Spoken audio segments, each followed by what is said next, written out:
Students, अस्सलाम वालेकुम। जैसे कि आज हम केमिस्ट्री फर्स्ट ईयर का जो हमारा टॉपिक है स्पेक्ट्रम, उस पर आ रहे हैं। I am Junaid Javed, welcome to my YouTube channel train your brain with chemistry physics. ठीक है, तो अब जो हमारा टॉपिक है वो है spectrum. It is the important topic. पिछले लेक्चर में हमने बोहर से एटॉमिक थ्योरी क्लियर की थी, आई बात समझ में। तो आज हम स्पेक्ट्रम पढ़ेंगे कि स्पेक्ट्रम क्या होता है, एब्जॉर्प्शन स्पेक्ट्रम क्या होता है, इमिशन स्पेक्ट्रम क्या होता है, और एंट्री टेस्ट में, बोर्ड एग्जाम्स में, या उसके बाद ईकेट की एंट्री टेस्ट हो या एमडीकेट की एंट्री टेस्ट हो, इसमें से क्वेश्चन ज़रूर आता है। आई बात समझ में। तो ये it is the important topic. तो चलते हैं हम स्पेक्ट्रम की तरफ, सारा ध्यान रहते हैं, और मैं जो बातें बताता जा रहा हूँ वो नोट कर लें। ठीक है, उससे पहले अगर आप हमारे चैनल पे न्यू हैं तो इसको लाइक और सब्सक्राइब कर दें, ताकि मेरी आने वाली केमिस्ट्री और फिजिक्स के लेक्चर्स आप तक पहुंच सकें। ठीक है, तो हम चलते हैं स्पेक्ट्रम की तरफ। स्पेक्ट्रम हम किसको बोलते हैं बेटा? स्पेक्ट्रम हम बोलते हैं a band of colours. Band हम बोलते हैं किसी भी लाइंस को, किसी भी लाइंस का जो कलेक्शन है उसको हम बोलते हैं बैंड। लेकिन ये किसका लाइंस? ये कलर्ड लाइंस या उसके बाद डार्क लाइंस होती हैं। A band of colours obtain when the emitted or absorbed light is passed through prism। a band of colors obtained कि आपको कलर्स का बैंड मिलेगा जब आप इमिटेड और एब्जॉर्ब। इमिटेड कहते हैं कि कोई भी जो लाइट है वो इमिट हुई हो, और उसके बाद कोई लाइट एब्जॉर्ब हुई हो, उसको जब आप प्रिज्म से पास कराएं। प्रिज्म जो है ये एक ऐसा इंस्ट्रूमेंट होता है जो लाइट जो होती है कलरलेस, उसको जब आप इससे पास कराते हैं तो आपको लाइट के ओरिजिनल 7 कलर्स मिलते हैं। आप इसको कहते हैं prism. It is in triangle shape. आई बात समझ में। तो अ बैंड ऑफ कलर्स जब आप इमिटेड और एब्जॉर्ब लाइट प्रिज्म से पास कराएं, कहां से वो मिलती है? किसी भी सॉलिड और गैस बॉडी से।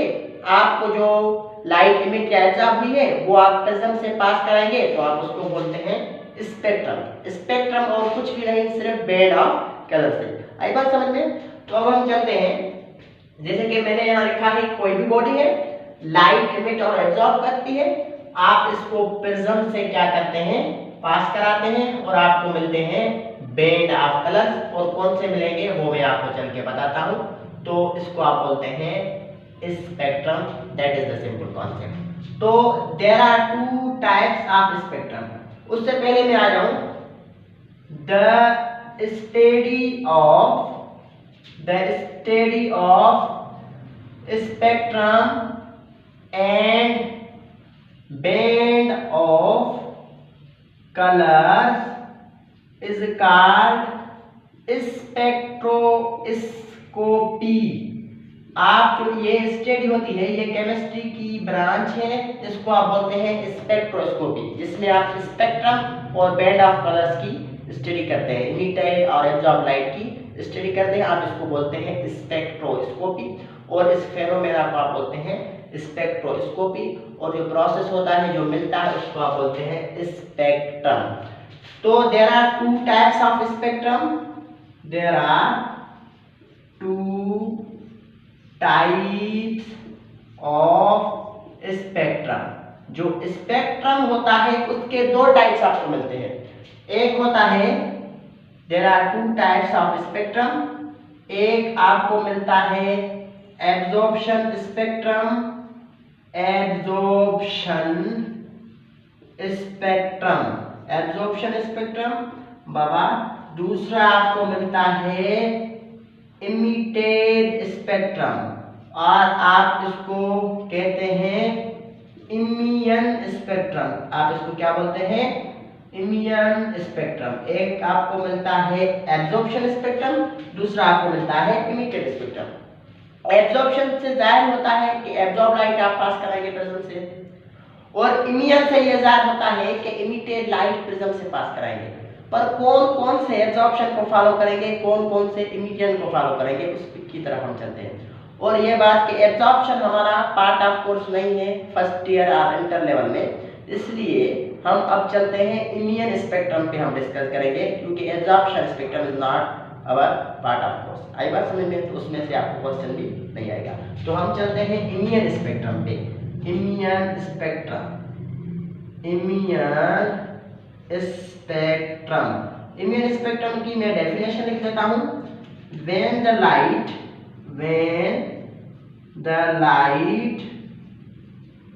coming from sun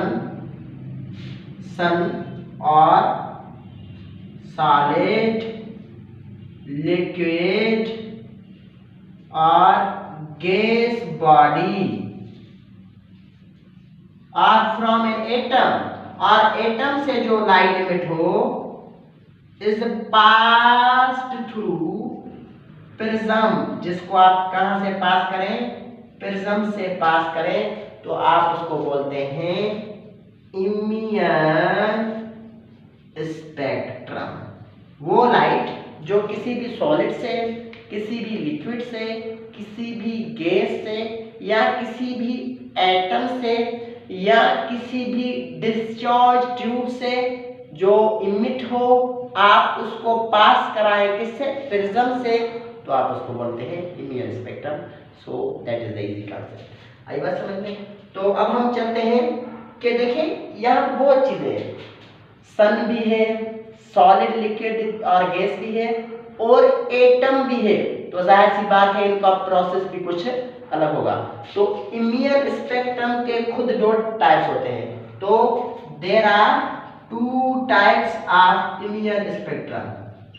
there are two types of इमियन स्पेक्ट्रम। तो इमियन स्पेक्ट्रम जो होता है उसके दो टाइप्स होते हैं। एक होता है कंटीन्यूअस स्पेक्ट्रम, एक होता है आपका कंटीन्यूअस स्पेक्ट्रम, कंटीन्यूअस, और दूसरा होता है डिसकंटीन्यूअस, जिसको आप दूसरा नाम देते हैं लाइन स्पेक्ट्रम। एक होता है कंटीन्यूअस स्पेक्ट्रम और दूसरा होता है डिसकंटीन्यूअस, और जिसको आप बोलते हैं लाइन स्पेक्ट्रम। तो हम अब चलते हैं कि कंटीन्यूअस स्पेक्ट्रम क्या होता है। कंटीन्यूअस स्पेक्ट्रम, तो कंटीन्यूअस स्पेक्ट्रम क्या होता है, इस पे चलते हैं। when the emitted light coming from sun or any solid liquid body, वो लाइट जो सन से आती हो या सॉलिड लिक्विड बॉडी से आती हो, इज पास्ड थ्रू प्रिज्म, उसको आप कहां से पास कराएंगे? प्रिज्म से पास कराएंगे, तो उसको आप बोलते हैं कंटीन्यूअस स्पेक्ट्रम। तो यहां पे एक पॉइंट है, तो यहां से ही पता चलता है कि रदरफोर्ड एटॉमिक मॉडल क्यों रिजेक्टेड हुआ था, उसकी वीकनेस ये क्यों हुई थी, क्योंकि एटम कभी भी कंटीन्यूअस स्पेक्ट्रम प्रोड्यूस नहीं करता। वो सेकंड पार्ट में आएगा जो है डिसकंटीन्यूअस और लाइन स्पेक्ट्रम। इट मींस के कंटीन्यूअस स्पेक्ट्रम जो प्रोड्यूस करता है कोई सॉलिड या लिक्विड बॉडी डायरेक्ट करती है या उसके बाद सन, तो एटम हमेशा डिसकंटीन्यूअस और लाइन स्पेक्ट्रम को जो है फॉलो करता है। इस वजह से कंटीन्यूअस स्पेक्ट्रम में सिर्फ सॉलिड लिक्विड बॉडी और सन से जो लाइट इमिट होती है, आप उसको जब प्रिज्म से पास कराते हैं तो उसको बोलते हैं आप कंटीन्यूअस स्पेक्ट्रम। आई बात समझ में? तो आप एक बात कहेंगे कि देयर इज नो लाइन और बाउंड्री बिटवीन, यहां पे जो होते हैं देयर इज नो लाइन और बाउंड्री, ये जो स्पेक्ट्रम की लाइन होती है इनके बीच में कोई बाउंड्री नहीं होती, कोई बाउंड्री नहीं होती। There is no any line और बाउंड्री, कोई भी बाउंड्री इनके बीच में नहीं होती, जैसे कि कोई हद हो इनके बीच में। आई बात समझ में? और उसके बाद आर डार्क लाइंस, और बहुत सी जो लाइंस हैं वो डार्क होती हैं। जब आप उसको प्रिज्म से पास कराते हैं या कलरलेस होती है, जब आप उसको प्रिज्म से पास कराते हैं तो आपको मिलती है कलर लाइंस। आई बात समझ में? तो that is the simple concept of continuous spectrum. तो कंटीन्यूअस स्पेक्ट्रम में अब हम पढ़ेंगे विजिबल रेंज क्या होती है। विजिबल रेंज क्या होती है, तब तक आप इसको लिख लें तो हम विजिबल रेंज की तरफ चलते हैं।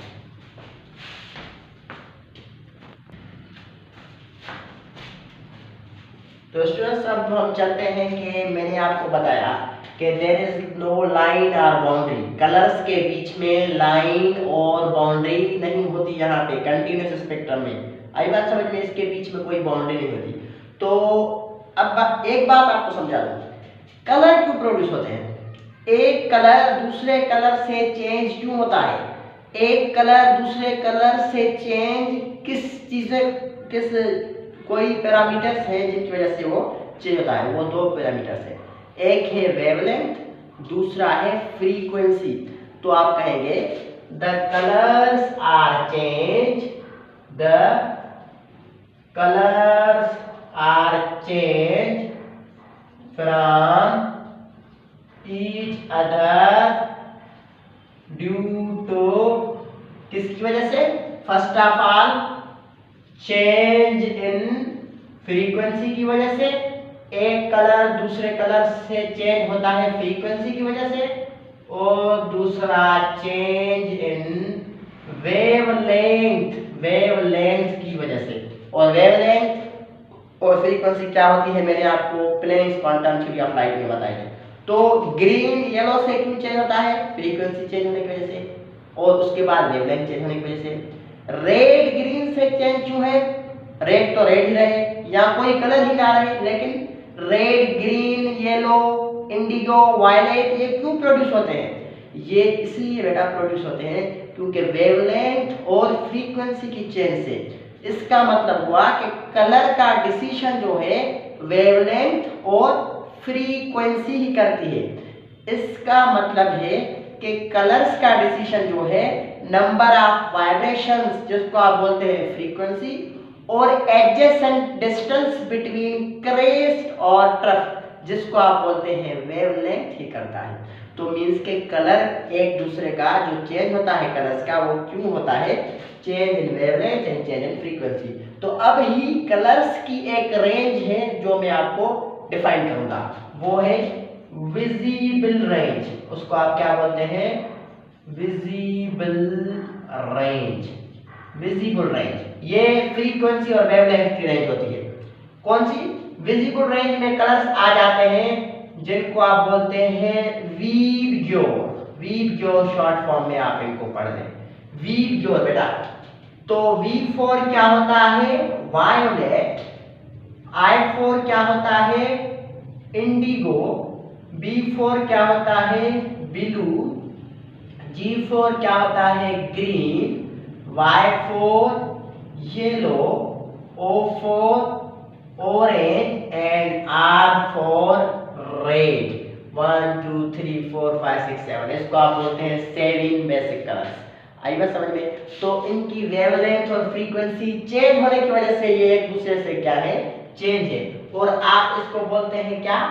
विजिबल रेंज, क्योंकि ये हम देख सकते हैं, ये विजिबल है, हमारी आई से हम इसको देख सकते हैं, हम इन कलर्स को डिटेक्ट कर सकते हैं, हम इन कलर्स को देख सकते हैं। सर भला रेंज कितनी होती है फ्रीक्वेंसी और या उसके बाद वेवलेंथ की?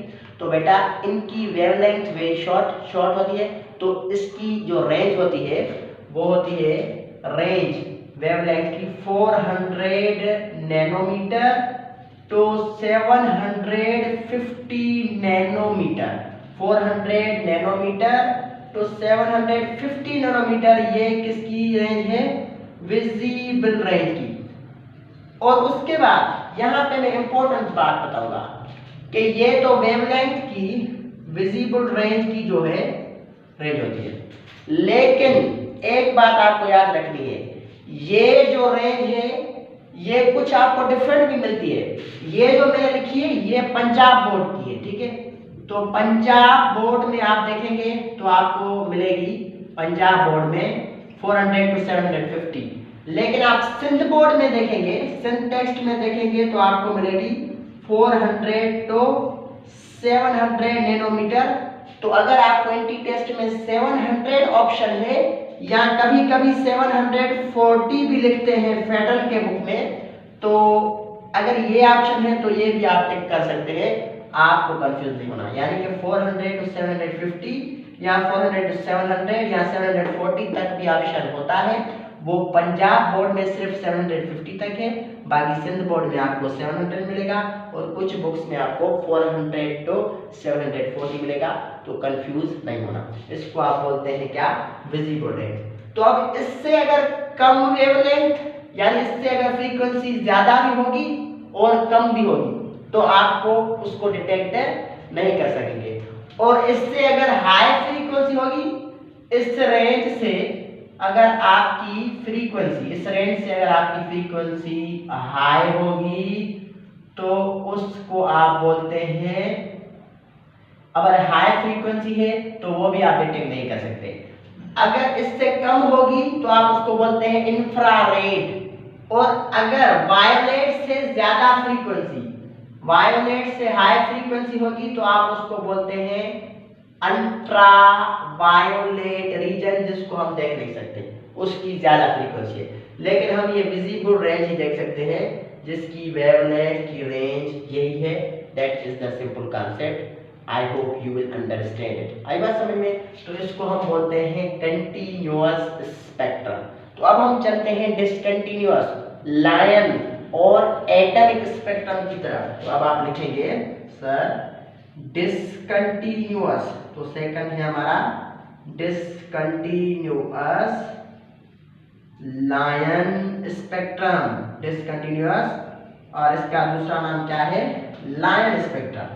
तो आप पढ़ेंगे when the emitted light, कोई भी emitted light coming from, कहां से आए, any atom, किसी भी एटम से, और डिस्चार्ज ट्यूब से, कहां से, डिस्चार्ज ट्यूब से आए, वो जब आप प्रिज्म से पास कराएं, is passed through prism, prism से आप पास कराएं तो आप उसको बोलते हैं डिसकंटिन्यूअस स्पेक्ट्रम। तो आप उसको क्या बोलते हैं, डिसकंटिन्यूअस स्पेक्ट्रम।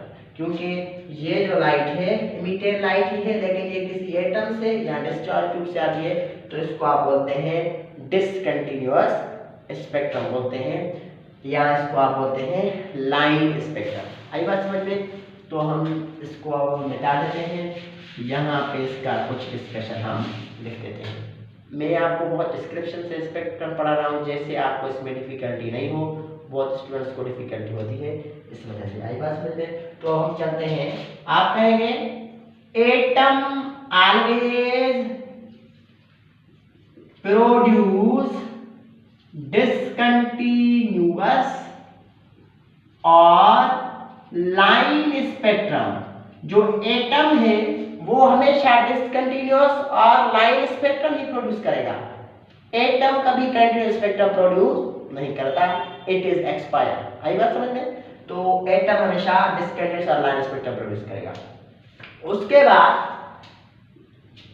कंटिन्यूअस स्पेक्ट्रम में आपने पढ़ा था कि लाइन और बाउंड्री जो है कलर्स के बीच में नहीं होती, लेकिन यहाँ पे देयर इज लाइन और बाउंड्री बिटवीन कलर्स। यहाँ पे कलर्स के बीच में लाइन भी या बाउंड्री होती है। कैसे? ये ऐसे कुछ, यहाँ पे कलर्स के बीच में बाउंड्री और लाइन होती है। तो यहाँ पे कुछ आर डार्क होती है, मोर लाइंस जो होती हैं वो डार्क होती हैं, और इसमें कुछ सम कलर्ड लाइंस, कुछ लाइंस जो होती हैं आपकी वो कौन सी होती हैं, कलर्ड लाइंस होती हैं। आई बात समझ में? और उसके बाद एक दूसरी पॉइंट भी आप नोट कर लें, तो ये है कि एवरी एटम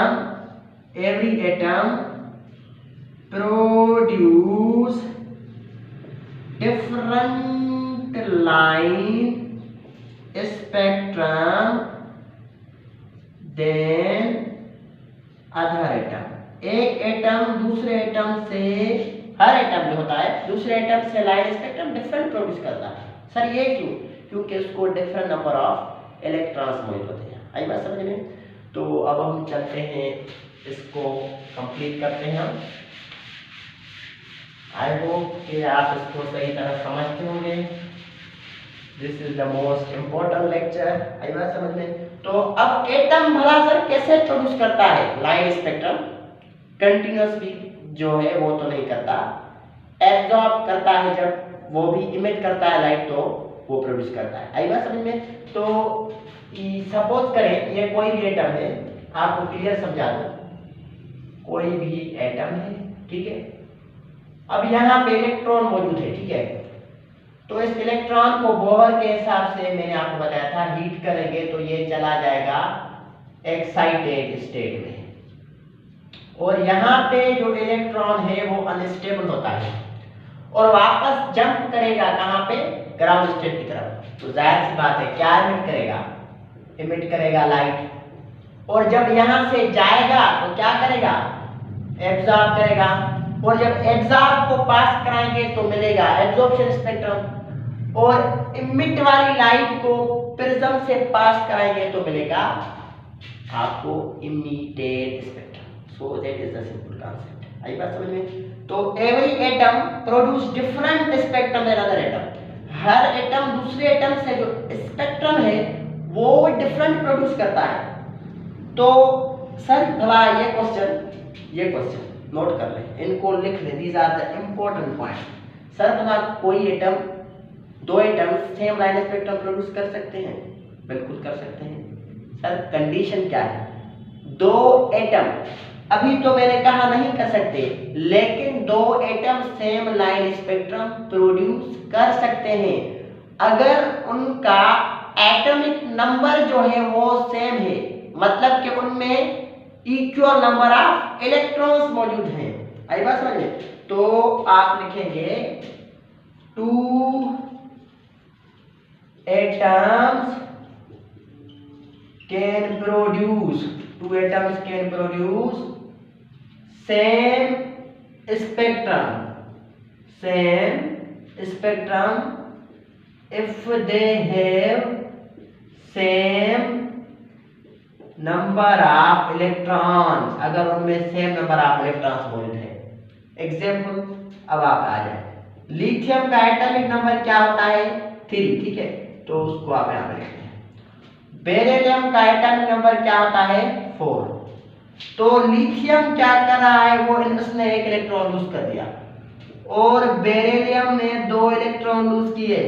तो इसके बाद अब इसमें कितने बचे इलेक्ट्रॉन्स? इसमें है 2 इलेक्ट्रॉन्स, इसमें भी है 2 इलेक्ट्रॉन्स। तो आप कहेंगे ये जो lithium +1 and beryllium +2 produce same line spectrum बेटा। तो ये जो है अब सेम लाइन स्पेक्ट्रम प्रोड्यूस करेंगे क्योंकि इनके नंबर ऑफ इलेक्ट्रॉन्स जो है वो सेम है। इट मींस कि जब 2 एटम्स को डिफरेंट नंबर ऑफ इलेक्ट्रॉन्स होंगे तो वो सेम लाइन स्पेक्ट्रम प्रोड्यूस नहीं कर सकते, लेकिन कर भी सकते हैं अगर उनको सेम नंबर ऑफ इलेक्ट्रॉन्स मौजूद हैं। सो 2 atoms can produce same line spectrum. जैसे मैंने ये एक सिंपल एग्जाम्पल लिखा है, ऐसे और भी बहुत एग्जाम्पल हैं। अगर आपको क्वेश्चन आ जाता है तो आपको कंफ्यूज नहीं होना। इंशाल्लाह ये सब पॉइंट्स आप नोट करेंगे तो आपको कोई भी डिफिकल्टी नहीं होगी। अगर किसी भी टाइप का क्वेश्चन है मेरे लेक्चर में तो आप कमेंट में मुझसे पूछ सकते हैं, और दूसरे भी लेक्चर्स में अगर कोई क्वेश्चन है तो आप उनकी कमेंट्स में पूछ सकते हैं। आज के लिए इतना काफ़ी है, तो अपना ख्याल रखें। और अगर आपने हमारे चैनल को सब्सक्राइब लाइक नहीं किया तो इसको लाइक सब्सक्राइब कर दें और बेल आइकन के बटन को भी दबा दें ताकि हमारे आने वाले लेक्चर्स आप तक पहुंच सकें। Thank you. अल्लाह हाफ़िज़।